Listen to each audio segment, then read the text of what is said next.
함께 하실 말씀은 창세기 3장 16절에서 19절입니다. 창세기 3장 16절에서 19절. 또 여자에게 이르시되 내가 내게 임신하는 고통을 크게 더하리니 내가 수고하고 자식을 낳을 것이며 너는 남편을 원하고 남편은 너를 다스릴 것이니라 하시고, 아담에게 이르시되 네가 내 아내의 말을 듣고 내가 내게 먹지 말라 한 나무의 열매를 먹었은즉 땅은 너로 말미암아 저주를 받고 너는 내 평생에 수고하여야 그 소산을 먹으리라. 땅이 내게 가시덤불과 엉겅퀴를 낼 것이라. 내가 먹을 것은 밭의 채소인즉 내가 흙으로 돌아갈 때까지 얼굴에 땀을 흘려야 먹을 것을 먹으리니 내가 그것에서 취함을 입었음이라. 너는 흙이니 흙으로 돌아갈 것이니라 하시니라.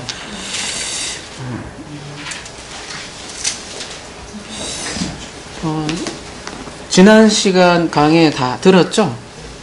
지난 시간 혹시 안 들으신 분 있으면 꼭 좀 들어주시길 바랍니다. 왜냐하면 다 이어지는 거거든요. 그래서 이 창세기 3장 이제 8절부터 여호와의 날이라고 했잖아요. 바람이 불 때라고 번역이 되어 있지만 서늘할 때라고 되어 있나요? 개역에는 서늘할 때로 되어 있고 우리 개역 개정에는 바람이 불 때로 이렇게 됐는데 로아흐욤이에요. 그래서 성령의 날이에요. 성령의 날 이후의 기점으로 죄와 의와 심판에 대해서 이렇게 우리에게 알려주는 복음의 한결같은 복음의 메시지라는 것이죠. 우리가 그렇게 보지 못하면 잘못 전부 다 이게 하나님이 너희들 선악과 그래 따먹었어? 그래 이제부터 잘됐다. 너희들 지금부터 저주받으라. 그런 문맥으로 밖에 우리가 잘못하면 그렇게 볼 수밖에 없는 거죠. 하나님의 의도가 전혀 딴 곳으로 갈 수가 있습니다. 그래서 복음과 전혀 다를 수가 있거든요. 그렇게 되면 유대교하고 전혀 다를 게 없는 종교가 되고요. 종교가 되고 그 두려운 하나님으로 돼서 늘 그 두려운 하나님의 말하자면 궁리에 맞추기 위해서 사람들이 열심을 내려고 하는 그런 종교로 흘러 들어갈 수밖에 없기 때문에 창세기 3장 이해는 굉장히 중요하다는 것이에요. 그래서 표면적인 문자에는 반드시 우리 복음이 숨겨져 있다는 걸 우리가 잊지 않았으면 좋겠고요. 그런 의미에서 지난 강의에 꼭 좀 녹음이 잘 안 됐어요. 입하고 안 맞는다고 짜증난다고 보다가 마시는 분도 많은 것 같은데 지난 강의는 꼭 좀 봐주세요. 이게 분기점이 되는 중요한 설명들이 있기 때문에 그렇죠. 그리고 그와 이제 연결해서 오늘 본문도 연결이 되는데요. 지난주는 뱀에 대한 저주죠. 그것으로 보면 뱀에 대한 저주를 다루었고요. 요번 그래서 뱀과 여자의 관계, 그리고 여자의 후손과 뱀의 후손과의 관계에 대해서 원시복음이라고 하죠. 그 복음에 대해서 우리가 나눴죠. 그 이후로 이제 오늘 16절부터 이어지는데 한번 16절에는 지금 여자에게 얘기하는 거고 지금 17절에는 아담에게 얘기하는 거죠. 근데 17, 18, 19는 아담에게 얘기하는 거죠. 그래서 지난주는 뱀, 이번 주는 이제 여자와 아담에게 얘기하는 그런 장면이죠. 16절 함께 보도록 하겠습니다. 또 여자에게 이르시되 내가 내게 임신하는 고통을 크게 더하리니 내가 수고하고 자식을 낳을 것이며 너는 남편을 원하고 남편은 너를 다스리기를 하시고. 이게 이제 생물학적으로 임신하는 고통과 이제 해산의 고통을 말하는 것이라면은 여자 안 낳는 사람도 많죠. 요즘은 아예 시집도 안 가시는 분들도 많고, 그죠? 그러면 이 사람들은 저주에서 해방된 것이겠네요. 혹은 아이를 가졌더라도 재앙절개를 그냥 해버린 재앙절개를 하는 수도 있고요. 그리고 또 마찬가지로 남편은 너를 다스릴 것이라 이런 말씀도 있지만 요즘은 어때요? 오히려 여자가 남편이 좀 힘을 못 쓰는 시대인 것 같기도 해요. 여자가 남편을 다스리는 그런 집에서는 실제로 그런 것 같아요. 저희 집만 해도 제가 쫓겨날 뻔해요. 저희 집도 명의도 아내 이름으로 되어 있고 매일 껐다 가면 방 뺀다고 그런 얘기도 하고 그러거든요. 실제로 여성이 남편을 다스리는 그런 가정. 그러면 그런 가정은 이 창세기 3장 16절에 어떻게 말씀과 배치가 되는 걸까요? 그러면은 저같이 이렇게 여자를 잘 다스리지 못하는 남자는 어떻게 되는 겁니까? 최근 통계에 의하면 기독교인들이 이 이혼율이 오히려 더 높다고 합니다. 그렇다면 기독교인들은 도대체 창세기 3장의 말씀과 어떻게 될까요? 성경의 예언이 틀린 건가요? 그래서 너희들이 내 말을 안 들으면 한번 맛 좀 봐라. 그런 내용일까요? 과연 하나님이 그런 하나님일까요? 우리가 창세기 3장 15절이 복음이라고 그렇게 얘기를 하죠. 그렇게 원시복음이라고 찬양을 한껏 해대고 나서 16절에 바로 이어나서 복음과 전혀 반대인 맛 좀 봐라 이것들아. 과연 이런 말일까요? 봅시다. 또 여자에게 이르시되 내가 내게 임신하는 고통을 크게 더하리니, 이 부분을 한번 살펴보도록 하겠습니다. 개역개정에는 임신하는 고통이라고 되어 있는데요. 원문에는 그냥 그 고통과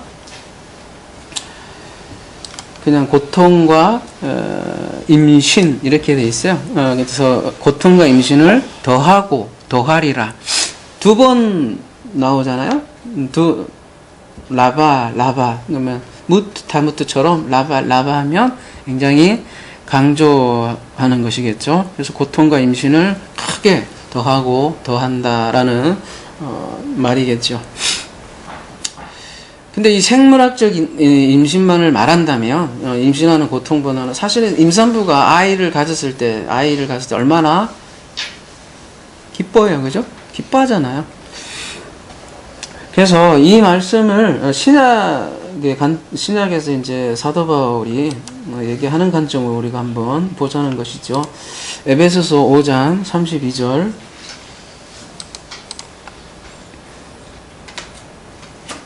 이 비밀이 크도다. 나는 그리스도와 교회에 대하여 말하노라. 에베소서 5장 32절에 의하면 그리스도와 교회가 성경의 가장 큰 비밀이라고 하고요. 요걸 잘 표현한 게 요한계시록 12장이에요. 잘 나와요. 하늘에 큰 이적이 보이니 해를 옷 입은 한 여자가 있는데 그 발 아래는 달이 있고 그 머리에는 12별이 가 있었더라. 이 여자가 어떻게 한대요? 아이를 베어 해산하게 되며 아파서 애를 쓰며 부르짖더라. 하늘에 또 다른 이적이 보이니 보라, 한 큰 붉은 용이 있어 머리가 7여 뿔이 열이라. 그 여러 머리에 7 왕관이 있는데 그 꼬리가 하늘의 별 3분의 1을 끌어다가 땅에 던지더라. 용이 어떤 여자래요? 해산하려는 여자 앞에서 그가 해산하면 그 아이를 삼키고자 하더니, 이게 이제 해산의 수고, 고통이에요.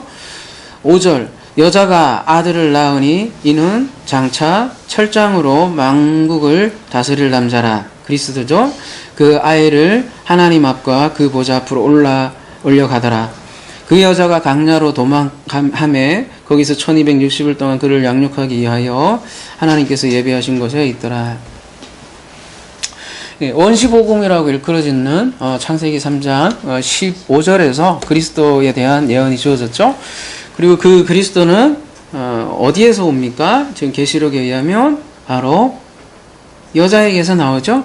그 말은 교회는 반드시 그리스도를 낳아야 한다는 말이겠죠. 그 그리스도가 교회를 다스리기 때문이죠. 계시록 12장 5절에 의하면 그가 철장으로 만국을 다스릴 남자라고 그렇게 얘기를 합니다. 디모데전서 2장 13절부터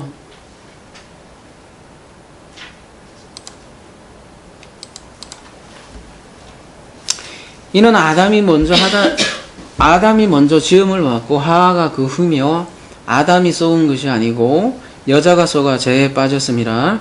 그러나 여자들이 만일 정숙함으로써 믿음과 사랑과 거룩함에 거하면 그의 해산함으로 구원을 얻으리라. 여기에서 그의 해산함으로 구원을 얻으리라 이렇게 얘기가 나와요. 그래서 교회죠.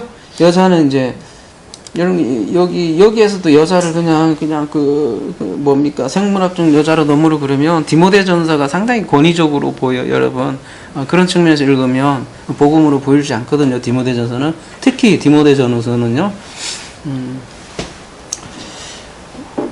네, 오늘 이 부분만 볼게요. 근데 교회는 반드시 해산을 해야 구원을 얻으리라 그런 측면을 얘기하려고 이 본문을 얘기하는 거거든요. 요한복음 16장 21절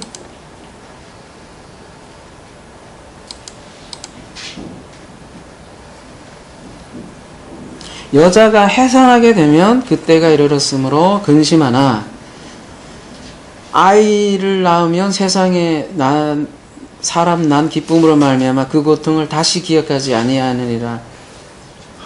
지금은 너희가 근심하나 내가 다시 너희를 보리니 너희 마음이 기쁠 것이요 너희 기쁨을 빼앗을 자가 없으리라. 이 무슨 말이에요?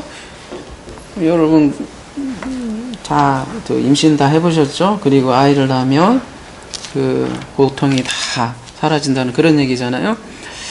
그래서 예수님도 자신이 세상에 있을 동안에는 어때요? 그 잉태의 고통으로 비유를 했는데 부활 승천하시고 성령으로 오셔서 다시 보면 성령으로 오신다는 거죠. 그러면 어떻게 된다는 거예요? 해산의 기쁨을 너희들이 맛볼 것이다라고 그렇게 얘기를 하고 있습니다. 그래서 다시 오늘 본문으로 넘어오면 이것도 잊었네. 하나 더 띄워놓을게. 창세기 3장 오늘 본문으로 넘어오면 그래서 네가 수고하고 자식을 낳을 것이며 이렇게 돼 있잖아요. 원문을 보면 네가 수고 안에서 자식을 낳을 것이다. 뭐 비슷한 말이에요.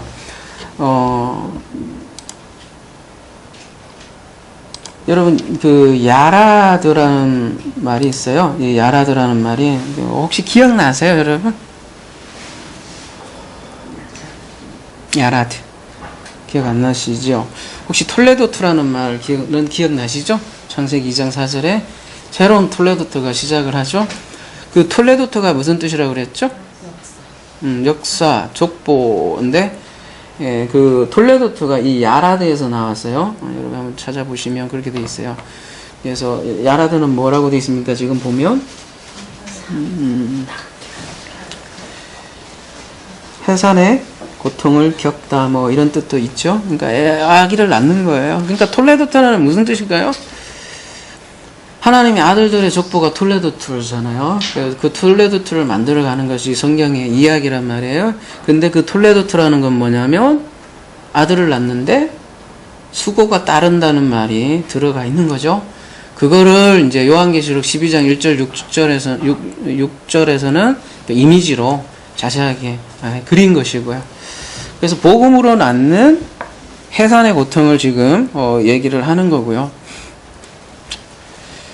여자들이 그 아이를 낳을 때 해산의 고통이 얼마나 심한가는 아이를 낳아본 사람이라면 잘 알 것입니다. 마찬가지로 복음으로 아들을 낳는 수고가 고통이 그만큼 크다는 것입니다.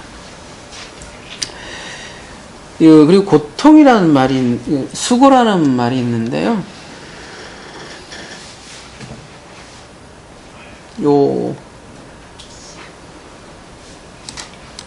엣제브라고 돼 있잖아요. 엣제브.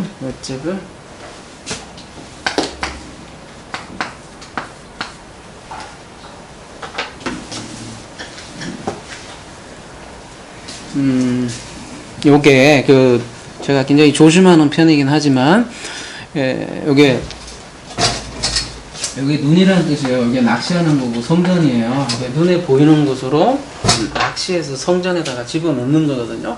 그거를 수고라고 그래요. 근데 신약에서는 그래서 이 어떤 모습으로 나냐면 사람 낳는 이 어부라는 모습으로 등장을 해요. 예수님이. 그래서 이 고통이라는 게 이제 야라드는 이제 아이 낳는 고통이고, 마찬가지로 엣제부도 마찬가지로 그 단어 속에 그런 뉘앙스가 들어가 있다는 거예요. 예수님께서 와서 제자들을 사람 낳는 어부로 부르셨잖아요. 사람 낳는 것이 수고와 고통이라는 거예요. 그러니까 이 아들 낳는 게 쉽지 않다는 거예요. 해산에 수고가 있고. 근데 오늘날은 이게 아들이 얼마나 쉽게 되냐면, 사형리 잠깐 살짝 따라하며, 그것도 마음에도 없는데 사형리 따라하면 그냥 누구나 그냥 영접을 좀 그런 개념 정도로 알고 있어서, 그러면 아들이 되는 줄 아는 것 같아요. 뭐 군대에서 뭐 흔히 우스갯소리로 그런 얘기 있잖아요. 그냥 물 쫙 뿌려버리고 그냥 세례를 한꺼번에 한 그런 웃지 못할 사건도 있고, 콘스탄티누스 대제 때는 정치적으로 뭐죠? 집단적으로 말하자면 개종한 사례도 있죠. 그렇게 아들을 되는 것은 아니겠죠. 갈라디아서 4장 19절 한번 가보도록 하겠습니다.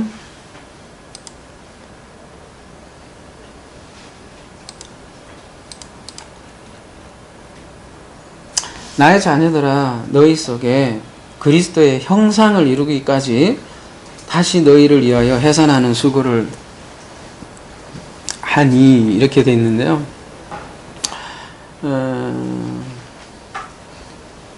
요 원어로 좀 잠깐 볼게요. 갈라디아서 4장 19절.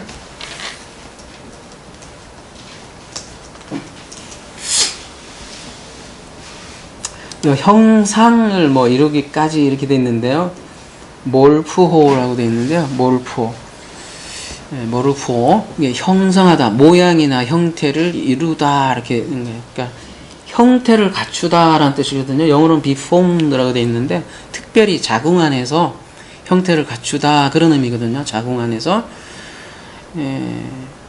그러니까 어린아이가 그 임신을 통해서, 그리고 해산을 통해서 실제로 아이가 태어나듯이, 실제로 우리 그리스도가 존재로 우리 교회 안에서 형성되어야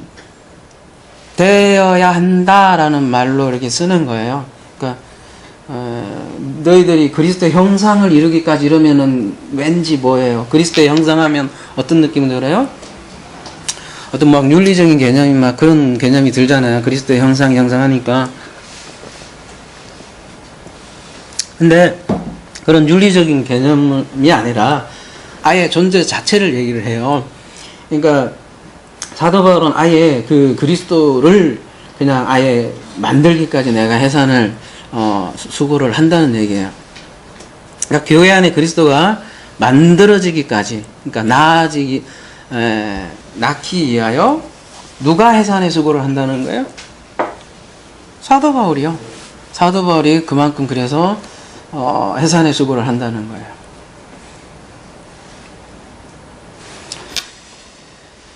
그러니까 영적인 해산의 수고가 그만큼 크다는 거예요. 그러니까 육적인 우리 해산의 수고 있지요. 그걸 통해서 이걸 알라고 우리에게 그 해산의 수고를 주라는 거죠. 니들 뭐 죽어봐라, 그런 게 아니라. 그래서 우리의 모든 것은, 보이는 모든 것은 그래서 사실 표징이에요, 표징. 그래서 모든 것에는 복음이 담겨 있다는 거죠. 우리 인간의 모든 그 현상, 사건들 전부 다요.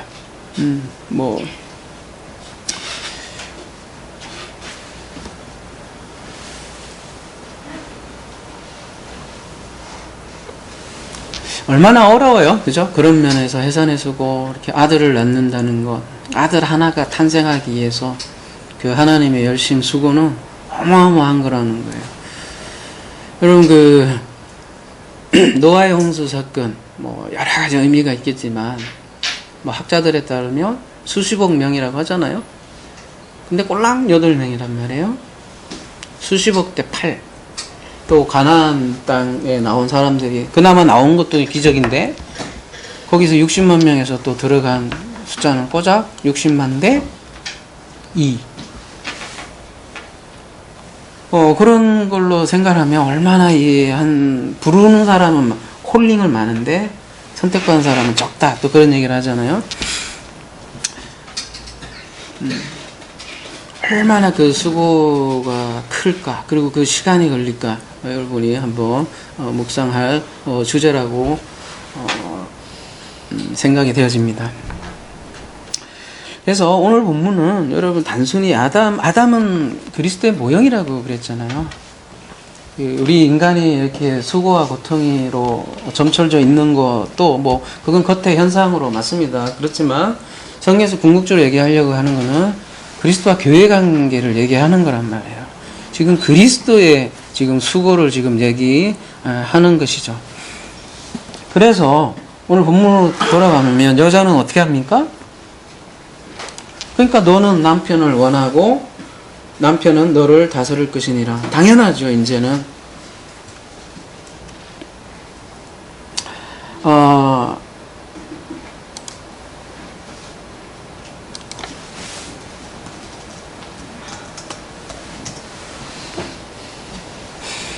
여자는 당연히 그래서 그리스도 대신 남편을 사모할 수밖에 없고요. 열망할 수밖에 없겠고, 또 남편은 그리스도는 어떻게 해요? 다스리는 거잖아요. 여자를 다스리잖아요. 다스리다는 게 마샬이거든요. 마샬. 이 뜻 자체가 다스린다는 뜻 자체가요.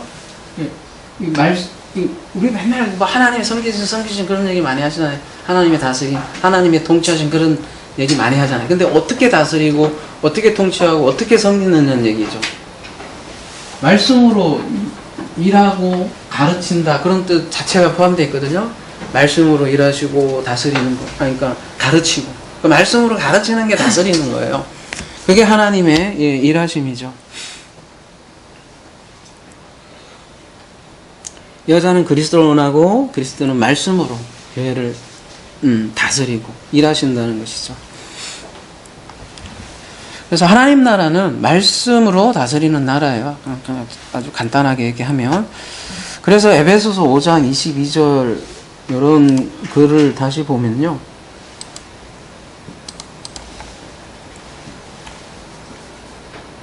이면을 내다보면 오늘 말씀하고도 사실 같은 문맥 안에 들어가 있는 거예요. 아내들이여 자기 남편에게 복종하기를 주께 하더라.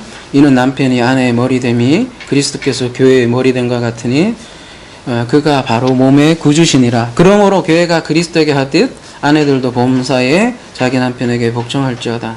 남편들아 아내 사랑하기를 그리스도께서 교회를 사랑하시고 그 교회를 위하여 자신을 주신과 같이 하라.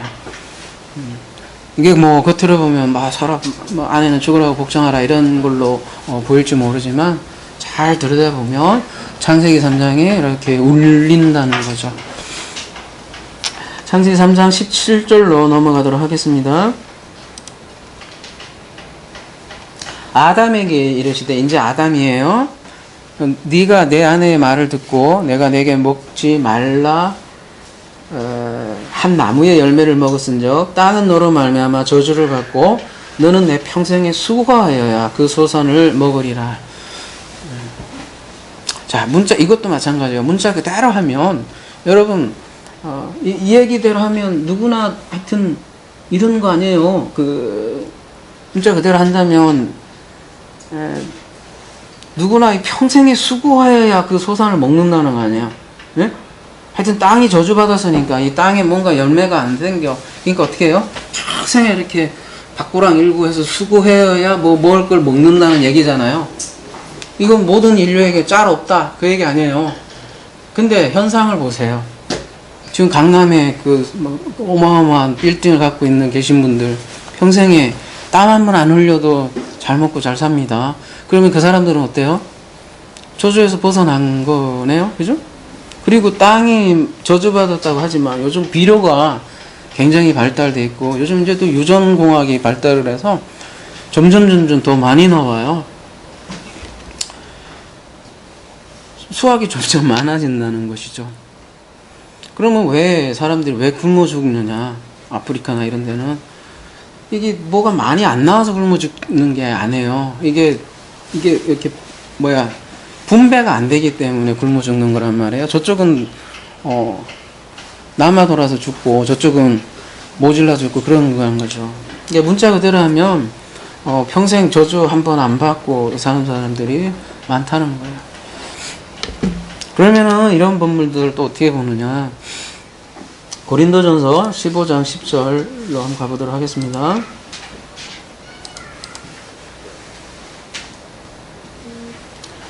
그러나 내가 나된 것은 하나님의 은혜로 된 것이니 내게 주신 그의 은혜가 헛되지 아니하여 내가 모든 사도보다 더 많이 수고하였으나 내가 한 것이 아니요 오직 나와 함께 하신 하나님의 은혜로다. 지금 뭐라고 표현하냐면 내가 모든 사도보다 더 많이 수고하였으나 내가 한 것이 아니래요. 지금 내가 나된 것은 이게 여기 언어에 보면 출애굽기 3장 14절하고 똑같은 말로 나의 나됨. 그 나는 그냥 나가 아니고 진짜 이 나. I am that I am 할 때 I 진짜 나라는 거하고 똑같이 쓰고 있어요. 예수님도 에고 에이미 그러잖아요. 그럴 때 개념으로 사도 바울도 나의 나됨 이렇게 했을 때 똑같은 말로 쓰고 있는데요. 그 나된 것은 하나님의 은혜래요. 그래서 그로 인해서 사도 바울이 교회를 위해서 수고했다는 것이죠. 그러니까 지금 사도 바울의 수고는 자신의 수고가 아니라 누구의 수고라는 거예요? 하나님의 수고래요. 내가 하는 건 그냥 내가 한 게 아니라 하나님이 수고하셔서 내가 수고하는 거라고 그렇게 지금 얘기를 하고 있어요. 이걸 더 확정해 주는 말씀은 골로새서 1장 26절에는 이렇게 표현을 합니다. 이 비밀은 만세와 만대로부터 감추었던 것인데 이제는 그의 성도들에게 나타났고 신약에 보면 이게 비밀에 대해서 많이 얘기하잖아요.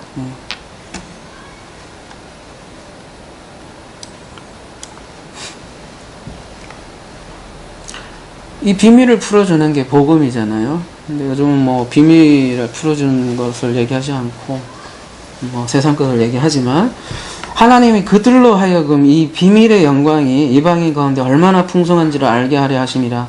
이 비밀은 너희 안에 계신 그리스도시니 곧 영광의 소망이라. 비밀이 다른 게 아니라 그리스도래요.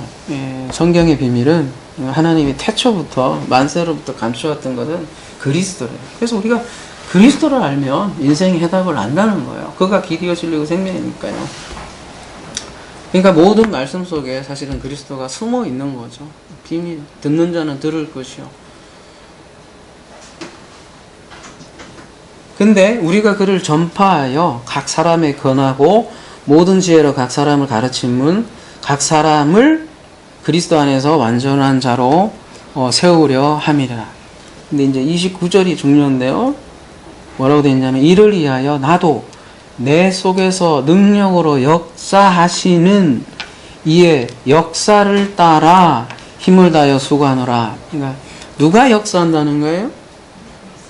내 속에 능력으로 역사하는 이가 있기 때문에 내가 힘을 다하여 수고를 할 수 있다는 것이죠.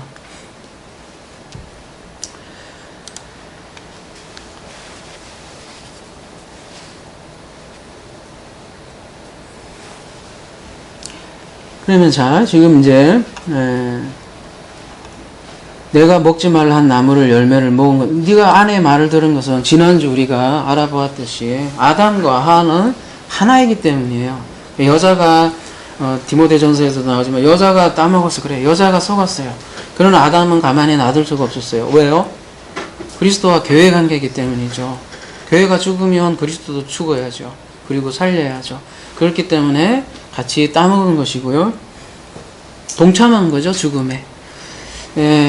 근데 땅은 너로 말미암아 저주를 받았대요. 그러면 이 땅은 어디입니까? 땅은 우리가 이제 출애굽기 2장, 3장부터 계속 이렇게 계속 따라온다면 이해가 되실 텐데요. 아다마라는 단어를 쓰고 있는데 아다마는 특정한 땅을 나타낸다고 했어요. 그 창세기 2장에 계속 우리가 해왔던 거는 삼중구주에서 보면 애굽에 해당한다고 그랬단 말이에요. 땅은 그래서 애굽교회를 뜻하는 거죠. 그러면 애굽교회의 특징은 뭐예요? 출애굽 2장 23절 가볼게요.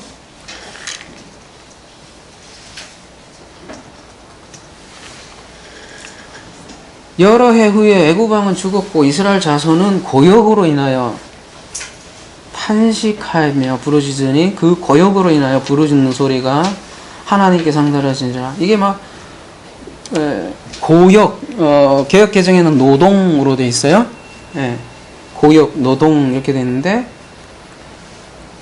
뭐 읽으면 아보단, 애보다, 아보다, 아보다. 애 보는 게 고역이죠, 여러분. 애 보는 것만큼 고역이 없다고 한 권사님 얘기하는데 애보다, 애보다. 애우세요.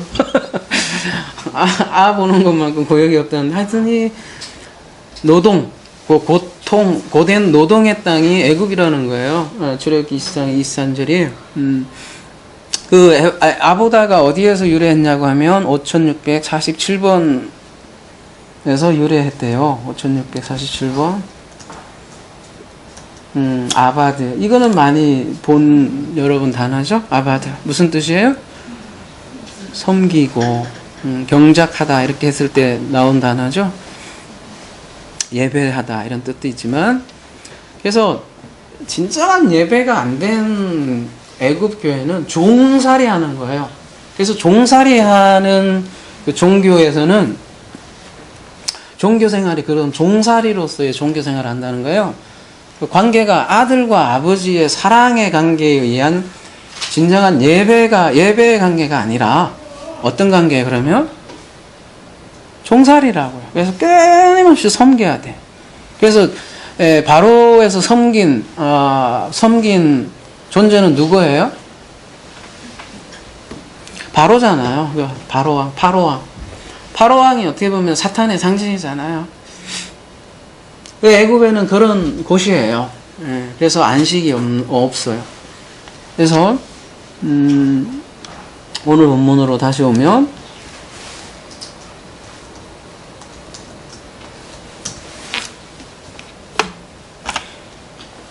네가 평생에 수고하여야 그 소산을 먹으리라. 이 부분 더 한번 알아보도록 하겠습니다. 이자본이라고 되어 있는데요. 수고, 고통. 이게 6087번에서 유래했다고 했잖아요. 한번 봐볼게요.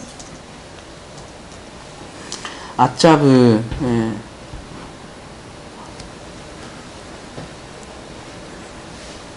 고통을 주다.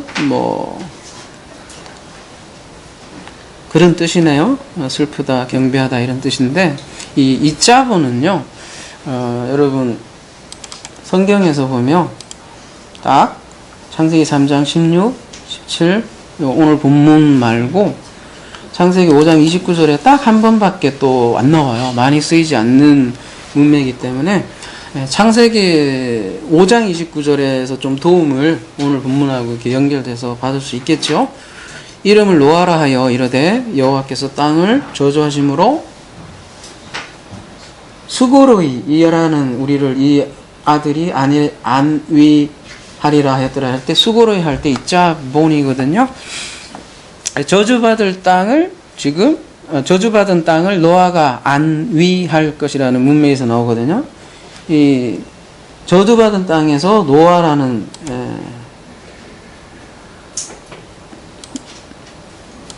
안이라는 뜻이 뭐죠? 이게 한국어가 좀 그런데 좀 위로하다 그런 거죠? 위로하다.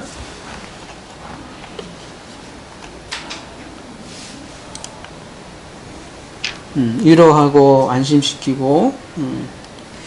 노아라는 뜻이 뭐죠? 여러분? 안식이라는 뜻이죠? 안식. 그래서 고통의 땅에서 이렇게 안식을 주다. 저주받은 땅을 안식을 주다. 안식이 없는 땅에 안식을 주다. 라는 뜻이 노아가 가진 이름의 의미죠. 하나님이 천지창조를 완성하시고 안식하셨죠. 천지창조의 완성은 가나안 땅을 주시는 것과 또 밀접한 관련이 있고요. 가나안 땅에 들어가야 안식을 얻을 수 있죠. 근데 이 가나안 땅에 들어간다는 것은 물리적으로 가나안 땅에 들어간다고 가나안 땅은 아니거든요.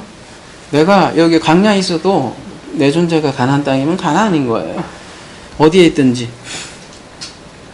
근데 내가 천국이 말하자면 되어야 이 안식에 거할 수 있다는 것이 성경의 한결같은 메시지거든요. 근데 지금 안식을 잃은 땅에 교회죠. 안식을 잃은 땅에 노아가 사도 바울처럼 그러니까 안식을 잃은 땅에 노아를 통해서 노아를 통한 하나님의 수고죠. 그런 맥락으로 여호수아 1장 13절 여호와의 종 모세가 너희에게 명령하여 이르기를 너희의 하나님 여호와께서 너희에게 안식을 주시며 이 땅을 너희에게 주시리라 하였나니 너희는 그 말을 기억하라. 출애굽기 33장 14절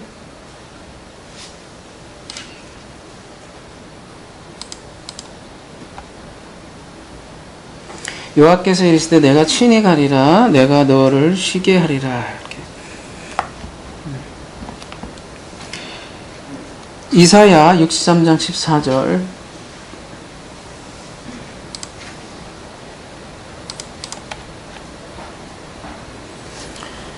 여호와의 영이 그들을 골짜기로 내려가는 가축같이 편히 쉬게 하셨도다. 주께서 이와 같이 주의 백성을 인도하사 이름을 영화롭게 하셨나이다 하였느니라.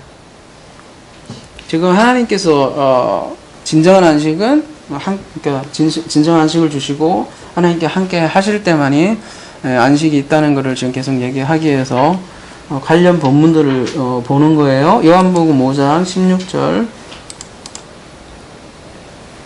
그러므로 안식일에 이러한 일을 행하신다 하여 유대인들이 예수를 박해하게 된지라.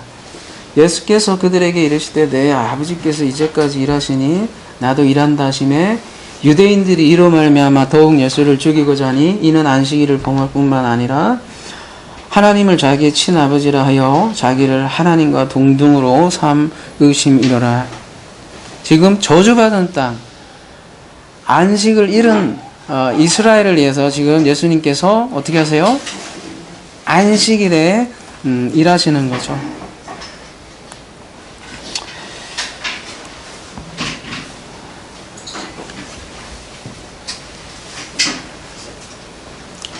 그리고 이건 뭐 다 읽기가 좀 그렇긴 한데 요한계시록 21장이라서 마지막은 쭉 거룩한 성 예루살렘 성이 하늘로부터 내려오는 장면. 그래서 21장 4절에는 애통하는 것이나 곡하는 것이나 아픈 것이 다시 있지 않은 모습 안식이죠. 그런 모습으로 마무리되는 모습. 근데 그게 언제 가능합니까? 7절에 보면 나는 그의 하나님이 되고 그는 내 아들이 되리라. 이때만이 가능한 일이죠. 고린도전서 3장 16절에는 계속 이런 말씀이 있죠. 너희는 하나님의 성전이다 라고 얘기를 하고 있고요. 그래서 창세기 3장 17절을 다시 한번 정리하자면 땅이 저주를 받았어요. 그러니까 평생의 수고 이 아담이에요. 여러분 자꾸 혼동하시면 안 돼요. 이 아담을 그러니까 괜히 그리스도의 모형이라고 얘기한 게 아니에요. 우리는 누구냐면 여자예요. 그거를 놓치면 안 돼요. 교회는 아직 구원받아야 할 교회는 여자라고요. 그래서 디모데전서도 여자가 속았다고 하잖아요. 지금 아담에게 주는 저주란 말이에요. 그냥 근데 사람들이 그냥 대부분 그냥 아담을 우리 대부분 그냥 사람으로 하고 생각을 하기 때문에 이게 성경이 막 답이 안 보이는 거다. 로마서에서 보면 한 사람이 죄로 말미암아 이런 부분도 뭐 답이 안 나오는 거예요. 답이. 이 그리스도로 여러분 모형으로 보시면 쉽게 이해가 된다는 거죠. 그래서 땅이 자식을 받고 네 평생에 수고해야 한다니까 막 땅에 농사 짓는 게 막 평생 이렇게 고생하는 걸로 우리가 그동안 그렇게 배워왔고 겉으로 보는 인상은 그렇잖아요. 그렇게 보면 복음하고는 전혀 상관이 없어요. 그냥 하나님은 그냥 고약한 할아버지 뭐예요? 그러면 뭐 성화 같은 게 있잖아요. 할아버지 실제로 천지 창조 이렇게 보면 성화가 그렇게 돼 있잖아요. 할아버지가 이렇게 돼 있고 불이 찌개가 있잖아요. 근데 고약한 할아버지죠. 그렇게 되면 그게 아니라 지금까지 우리가 쭉 살펴봤듯이 표면적인 의미는 저주처럼 보이는데요. 근데 이면적으로 우리가 조금만 더 한 겹만 들어가 보면요. 애국 성전이 되어버린 여자교회를 진정한 성전이 되게 하시는 누구의 수고? 그리스도의 수고죠. 예. 그래서 그리스도가 평생 이제 그리스도가 수고해야 그 소산을 먹는다는 것이죠. 그래서 하나님이 일하심으로만 이제 구원을 받았다는 얘기를 하는 거고, 그래서 안식일에 아버지께서 일하시니 내가 일하신다고 얘기를 하는 거잖아요. 그래서 이제 18절 땅이 내게 가시덤불과 앙컨기를 낼 것이라 내가 먹을 것은 밭의 채소인즉. 땅은 그리스도가 아니잖아요. 땅은 이제 사람을 상징하는, 이거야말로 이제 사람을 상징하잖아요. 근데 뭐를 낸대요? 가시덤불과 엉겅퀴. 여기 원어로 가볼게요.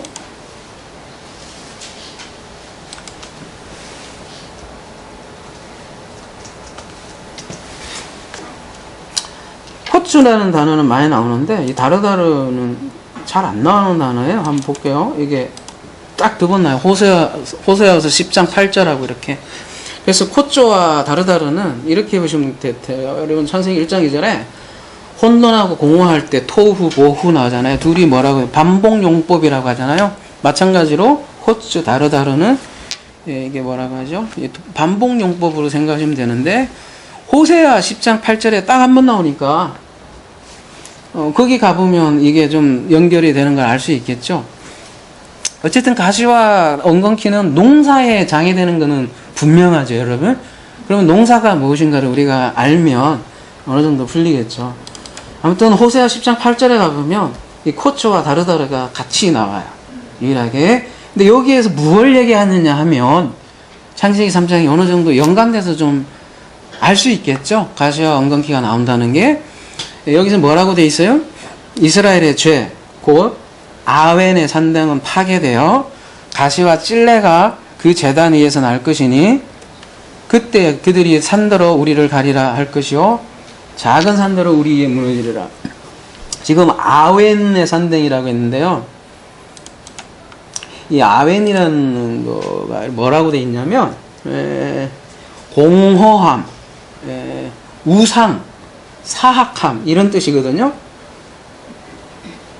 우상과 관련되어 있는 거예요. 공허한, 아웬이라는 뜻이요. 그래서 호세아 선지자는 이 이스라엘의 우상 예배를 비난하기 위해서 이 아웬의 산당이라는 표현을 쓰고 있는 거예요. 그래서 호세아에서는 벳 아웬이라는 표현도 쓰거든요. 호세아 4장 15절이나 이런 데 보면 베트잖아요. 베트가 집, 성전이잖아요. 아웬의 집, 벳 아웬. 그러니까 벳엘은 뭐예요? 벳엘? 벳엘 해서 그 야곱의 벳엘 하면 하나님의 집이잖아요. 근데 벳 아웬 이러면은 뭐가 돼요? 벳 아웬? 호세아 4장 15절 이렇게 한번 표현을 보시면 그런 표현을 호세아에서는 자주 해요. 그건 뭐냐면 베델의 반대, 그러니까 타락한 베델을 얘기할 때 벳 아웬 이렇게 얘기를 한다고요. 그래서 우상이 된 베델, 하나님의 집을 얘기를 할 때 지금 아웬이라는 표현을 호세아는 하고 있거든요. 근데 그 우상이 된 베델의 제단에 뭐가 나온다고 그래요? 코츠와 다르다르, 가시와 찔레가 이렇게 나온다고 얘기를 하는 거거든요. 그러니까 지금 가시와 찔레라는 건 뭐냐면 그래서 곧 우상 숭배에 대한 상징으로 표현을 하는 거예요. 그리고 신약에서 또 이 가시가 가시죠? 가시 뭐라고 하지? 덤불인가요? 가시덤불이 잘 표현된 것이 마태복음 13장에 잘 나오죠. 한번 가볼게요.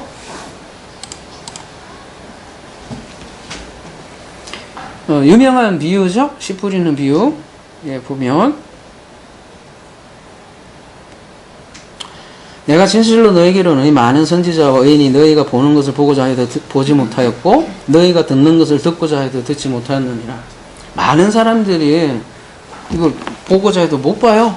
이런 것 때문에.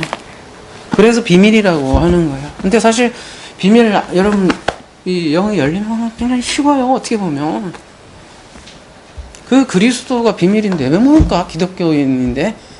예? 기독교인인데 그리스도가 비밀이라는데 왜 그 그리스도를 그렇게 부정을 할까요? 왜 너희는 영해하냐? 뭐 왜 너희는 맨날 그렇게만 보냐? 이렇게 그러니까 보고자 해도 보지 못하고 듣지도 못하고 듣지 못한다는 게 일부만이 들을 수 있다는 거예요. 왜 하나님은 이렇게 다이렉트로 좀 얘기 안 할까? 좀 이렇게 비유를 자꾸 얘기를 할까? 그런즉 씨 뿌리는 비유를 들으라. 아무나 천국 말씀을 듣고 깨닫지 못할 때는 악한 자가 와서 그 마음에 뿌려진 것을 빼앗나니 이는 곧 길가에 뿌려진 자라. 이렇게 길가에 하나 있고 길밭은 어떤 밭이에요? 많은 사람이 왔다 갔다 하잖아요. 그래서 말 그대로 단단히 굳어진 밭이죠. 그러니까 마음이 굳어서 듣고자 해도 들을 수 없는 그 사람들을 비유를 해서 길가라고 얘기를 하는 거죠. 그리고 또 돌밭이 나오네요. 돌밭에 뿌려졌다는 것은 말씀을 듣고 즉시 기쁨으로 받되 그 속에 뿌리가 없어 잠시 견디다가 말씀으로 말미암아 한날이나 밖에나 일어날 때는 곧 넘어지는 자요. 뿌리가 없대요. 뿌리가 없다는 건 뭡니까? 그리고 돌이 많이 섞여 있고 뿌리가 없다는 건 그 안에 진리가 없어요. 그러니까 돌이 많은 거예요. 그러니까 비질리면 왕창왕창 굴러다니니까 처음에는 말씀 듣고 춤추고 기쁘고 막 좋아라 하는데 나중에는 뭐 환란이나 박해로우며 그 실종해서 넘어진다는 거예요. 근본이 없기 때문이죠. 22절 이제 여기 나오네. 이것 때문에 본 거거든요.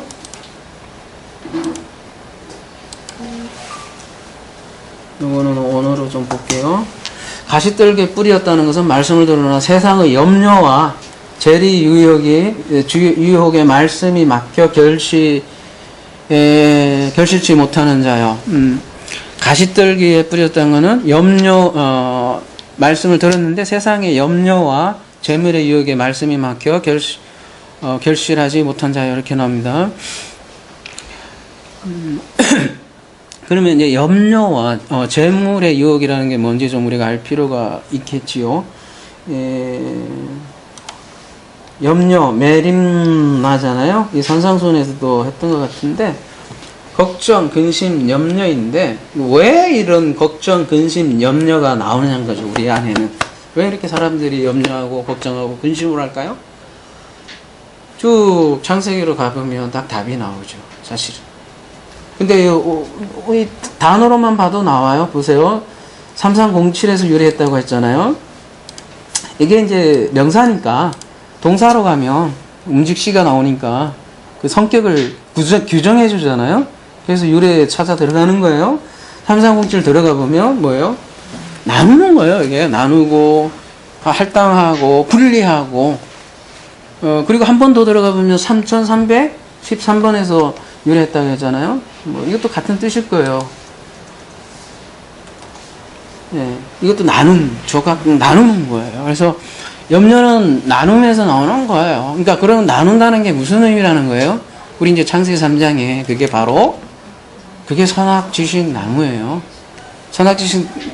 선악과의 근본이 분리의식이라고 했잖아요. 그러니까 그 분리의식으로 인해서 하나님과 분리되고 이웃과 분리되고 삶을 또 부분적으로 이해하고 전체적으로 못 보고 하니까 자꾸 부분으로 보니까 거기에 함몰돼서 계속 걱정하고 근심하는 거죠. 개체성으로 보는 거예요. 제가 자꾸 구름과 하늘 표현을 하잖아요. 하늘은 변하지 않아요. 그 하늘의 생각으로 딱 잡고 있으면 이게 걱정될 게 없어요. 항상 변하지 않는. 근데 오늘은 예? 오늘은 뭐예요? 오면서 여러분 뭘 경험했어요? 미세먼지? 난리도 아니잖아요, 지금. 그런 거에 이렇게, 고정되면 그거만 본다고요. 그럼 구름은 항상 바뀌잖아요. 그 개체성으로 보면, 그거에 자꾸 몰두하다 보면 근심하고 걱정하고 고민할 수밖에 없다는 거죠. 근데 아버지는 전체라고 해요, 전체. 우주가 전체가, 그리고 또 우리가 알게 되면 우주 전체가 하나라는 거예요. 그 한 거대한 하나의, 한 생명, 한 삶, 그 안에 다 우리가 포함되어 있다고요. 아버지의 삶에. 그 전체를 보게 되면 염려하지 않아요. 아이, 빽이 아버지인데. 여러분, 아들과 아버지라는 개념이 뭐겠어요? 어제 아들과 자녀 얘기도 했지만, 자녀는 아직 조금 덜 자란 그런 개념의 아들이에요. 아들은 히오스는 안드로포스 히오스, 인자의 아들 할 때 쓰는 거고요. 그렇지만, 하여튼, 하나님과 아들과 아버지의 관계는 말 그대로, 그 테크논, 자녀잖아요. 하나님이 사랑으로 돌보시고 계신다는 거잖아요. 그게 전체 삶인데, 이게 깨지면, 조각나면, 하나님과 분리되면, 계속 염려가 나온다는 거죠. 그리고 이 전체잖아요, 아버지가. 이 전체를 소유하지 못하면, 뭐를 경험하게 되냐면, 결핍을 이제, 경험하게 되겠죠. 그러면은, 뭔가 자꾸 채우려고 한다고요. 채우려고 한다. 자기 정체성을. 자기 정체성이 그 아버지와 딱 하나 된 아들이라는 걸 알면 더 이상 더 채우려고 할 욕망 자체가 안 생겨요. 근데 그게 안 돼 있으면 그 자기 정체성을 다른 무엇인가 하나는 잡아야 돼요. 그 중에 대표가, 마태복음 13장에서는 지금 소유로, 지금 대표해서 얘기하는 거예요. 그래서 마태복음 산상순에 보면, 재물과 하나님은 섬길 수 없다라고 대표로 지금 얘기를 하지만, 신이라까지 얘기를 한다는 거죠.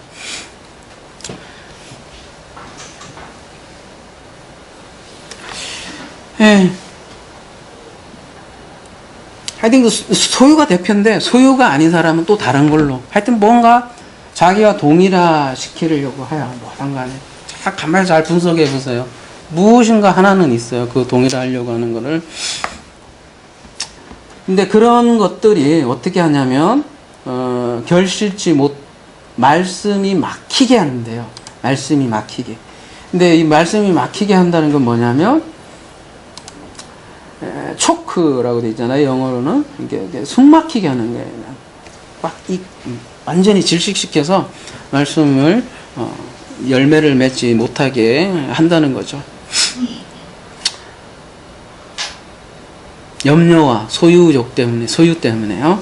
그 다음에 마태복음 이제 마지막 결론이,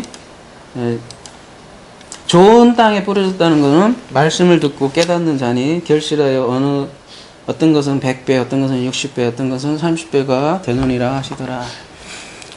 자, 이렇게 땅에 이렇게 가시덤불, 엉겅퀴, 풀 이런 걸 낸다는 말은 이런 의미라는 거예요. 땅은 여자. 그러니까 애국교회를 뜻하죠. 그러니까 애국교회에서 진리를 내는 것이 아니라 어떻게 해요? 이 율법에서, 그러니까 사람의 계명, 유전, 전통 이런 것들을 낸다는 거죠. 그런 것들은 우리를 염려하게 만들고 또 진리로 이끌지 못한다는 거죠. 그래서 들에서 텅 비고 풀이고 그런 뜻이잖아요. 텅 비고 공허한 풀만 먹게 된다는 것이죠. 그래서 진리는 없고 뿌리가 없다라고 그러잖아요. 진리는 없고 돌만 섞이고, 그래서 분리돼서 염려하게 되고 그 분리를 막기 위해서 소유를 추구하게 된다는 것이죠. 그래서 가시와 엉겅퀴는 농사에 장애 된다는 걸 했잖아요. 열매 맺는데 장애가 되게 하는 거예요. 그거를 우상숭배라고 하고요. 근데 중요한 것은 농사를 누가 짓느냐 하는 것이죠. 땅은 교회라고 했습니다. 그러면 농사, 씨 뿌리는 비유에 씨를 뿌리는 자는 누구예요? 그리스도잖아요. 예수님이 지금 씨 뿌리는 비유잖아요. 땅은 너희들이고 내가 씨를 뿌리는 게 하나님 예수님께서 오셔서 말씀을 뿌리는데 각각 여러 가지 땅이 있더라는 거예요.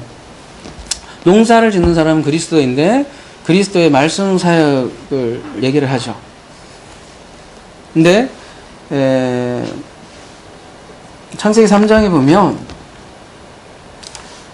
다시 돌아오면 네가 먹을 것은 밭의 채소라고 그랬잖아요. 그러니까 씨 가진 채소를 그리스도가 먹을 양식은 밭의 채소라고 그러잖아요. 그러니까 씨를 가진 채소가 내기 위해서 그리스도가 사역하는 거죠. 근데 그렇기 위해서는 네가 수고하여야 이제 그 소산을 먹는다는 거예요. 그리스도가 꽤나 수고를 해야 된다고요. 창세기 3장 19절 마지막 구절인데요. 네가 흙으로 돌아갈 때까지 얼굴에 땀을 흘려야 먹을 것을 먹으리니 내가 그것에서 취함을 얻으리라. 너는 흙이니 흙으로 돌아가니라 하니라. 아까 그리스도의 양식은 무엇이라고 했죠? 씨 가진 채소라고 했는데 신약에서 보면요. 요한복음에서는 좀 자세하게 설명을 하고 있습니다. 요한복음 4장 28절 보도록 하겠습니다. 여자가 물동이를 버려두고 동네로 들어가서 사람들에게 이르되 내가 행한 모든 일을 내게 말한 사람을 와서 보라. 이는 그리스도가 아니냐 하니 그들이 동네에서 나와 예수께로 오더라. 그 사이에 제자들이 청하여 이르되 랍비여 잡수소서. 이르시되 내게는 너희가 알지 못하는 먹을 양식이 있느니라. 양식을 언급하시죠. 제자들이 서로 말하되 누가 잡수실 것을 갖다 드렸느냐니 예수께서 이르시되 나의 양식은 나를 보내신 이의 뜻을 행하며 그의 일을 온전히 이루는 이것이니라. 이렇게 얘기를 하고 있습니다. 이 말씀은 사마리아 여인을 구원하는 문맥에서 하신 말씀이시죠. 그러니까 그리스도의 양식은 뭐예요? 한 사람을 그렇죠. 구원하는 게 그리스도의 양식이래요.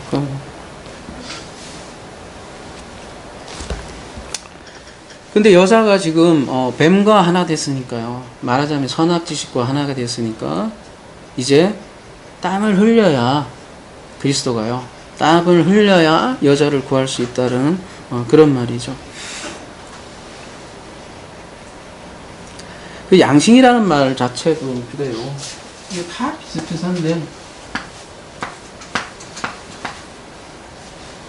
레헴인데요. 레헴. 이게 가르치는 거잖아요. 이게 성전 울타리고 말씀을 양식이 그런 거예요. 양식이니까 말씀을 그러니까 예수님께서 지금 요한복음 4장 말씀이 나의 양식은 뭐라 그러세요? 다시 한 번 더 볼게요. 나를 보내신 뜻을 행하며 그의 일을 온전히 이루는 것인데 성전에서 그 말씀을 가르치심으로 그것을 이룬다는 거죠.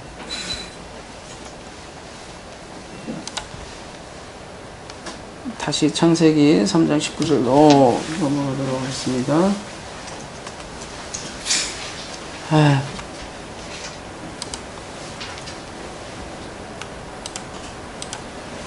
얼굴에 땀을 흘려야 네가 먹고 이런 말씀이 나오는데요. 땀 죄야라는 말이 나오는데 이게 참 별로 안 나와요. 별로 안 나오는 게 잠깐만요. 이게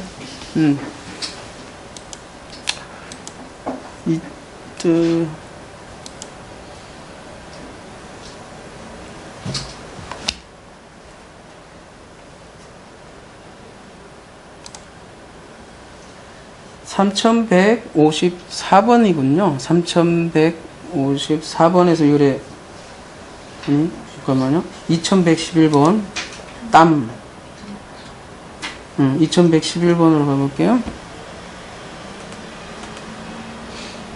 쭈아 이거 아닌데 아까 3154번으로 가볼게요. 옛자 땀을 흘리다 동사군요. 옛자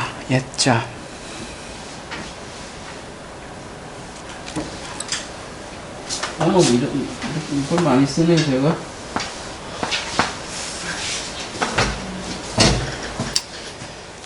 땀은 뭘까요? 땀은 땀이지, 인간아. 여러분, 그렇게 할 수도 있지만, 모든 거는 그 진리를 안에 담고 있다 그랬잖아요. 그런 걸 생각해보면, 땀을 흘린다는 건 도대체 뭘까요? 사람들이 이렇게 막, 요즘 제가 운동을 많이 하거든요. 땀 많이 흘려요. 그러면, 왜 하나님 이렇게 땀을 이렇게 내게 했을까? 그거의 진리적인 의미는 뭘까? 그런 생각 혹시 해보셨어요? 이 3점, 응? 분비물, 예. 분비물이기도 하고,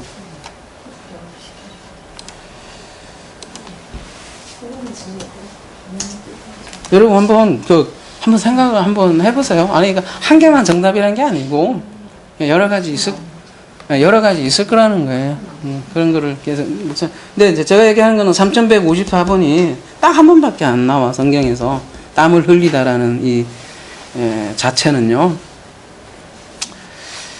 근데 그래서 제가 우리 이제 월요 성경 공부 때 그 단어의 그냥 한자 한자 의미로 제가 묵상을 해봤죠. 별 수 없어서 많이 용례가 많이 안 나오니까.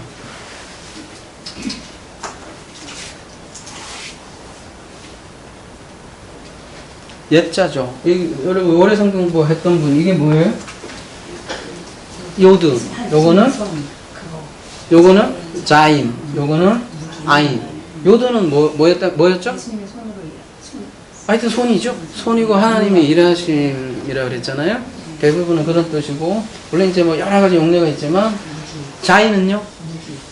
무기, 전쟁인 그런 뜻이죠. 범. 그 다음에 아인은요? 눈, 보는 거고, 보는 것이고, 혹은 보는 거니까 깨닫는 것이죠. 자, 그렇게 해서 여러분 다시 한번 막 여러분의 데이터베이스를 돌리면 어떻게 돼요? 예수님의 손은 전쟁에서 알게 되는. 그렇지요. 제가 얘기 안 해도. 그러니까 여러분도 공부를 열심히 하면 그냥 이게 저는 까발라는 게 있어요. 유대 신비주의에. 그까지 하는 거는 안 해요.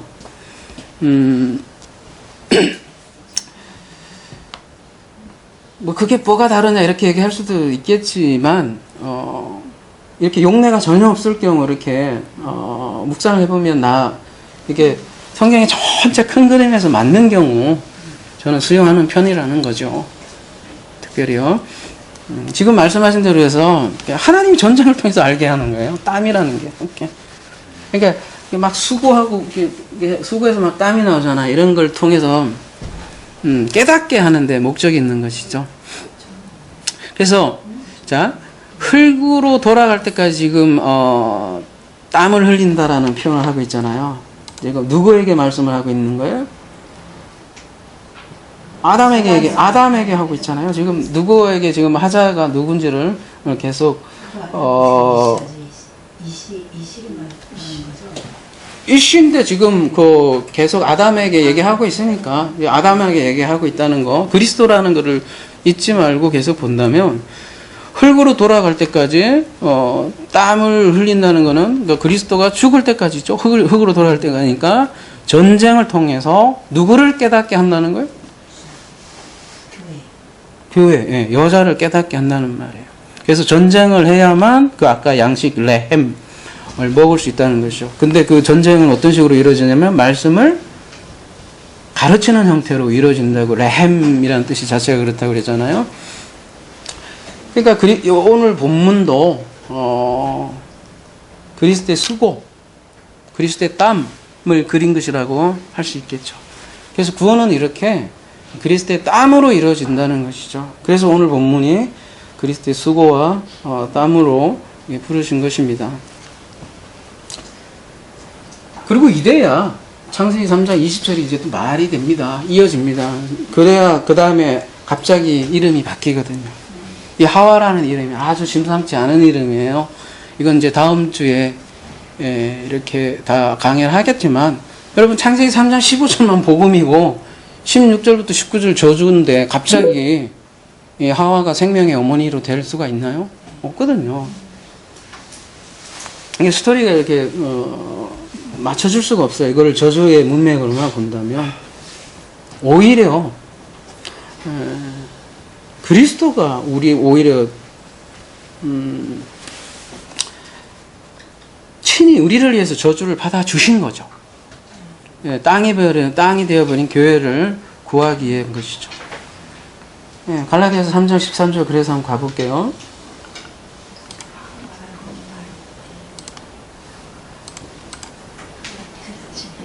그리스도께서 우리를 위하여 저주를 받은 바 대사 율법의 저주에서 우리를 속량하셨으니 기록된 바 나무에 달린 자마다 저주 아래 있는 자라 하였음이니라.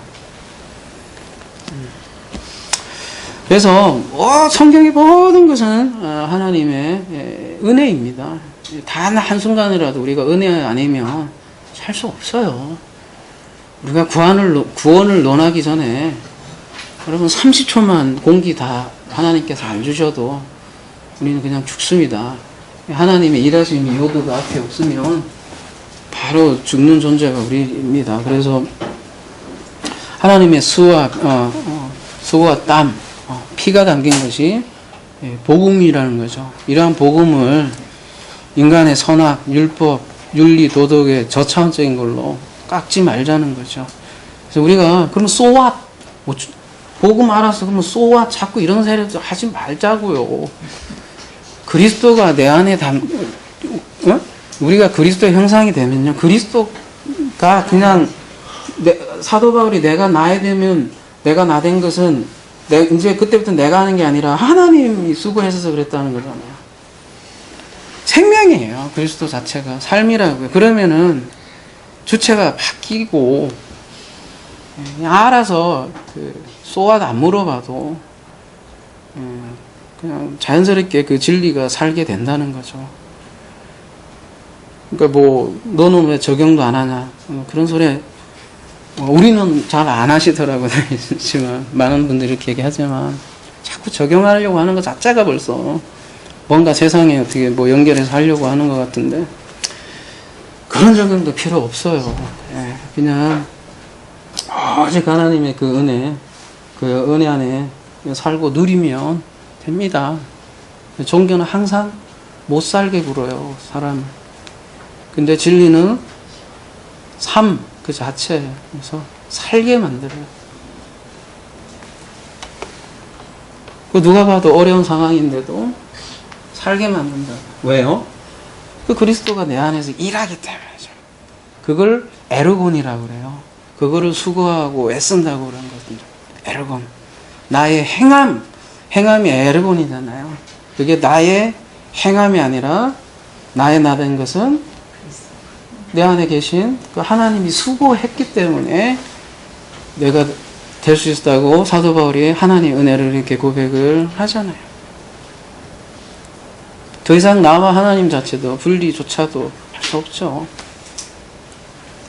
진리 안에 거하게 되면요. 모든 것이 그리스도가 행하는 것이죠.